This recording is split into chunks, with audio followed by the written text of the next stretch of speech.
ہر مسلمان کے لیے خواہ وہ اس سے جان پہچان ہو یا نہ ہو سلام کرنا چاہیے،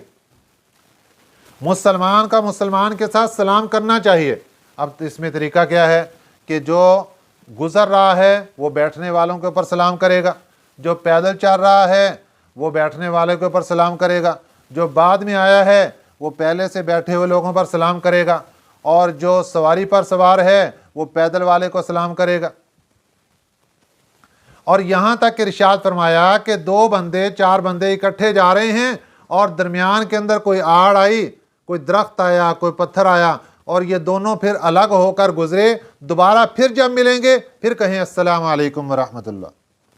ایک صحابی ہیں حضرت عبداللہ بن عمر رضی اللہ تعالی عنہما، وہ بازار میں صرف اس نیت سے جاتے تھے کہ میں جا کر وہاں پہ سلام کروں لوگوں کو اور اس سے نیکیاں حاصل کر لوں۔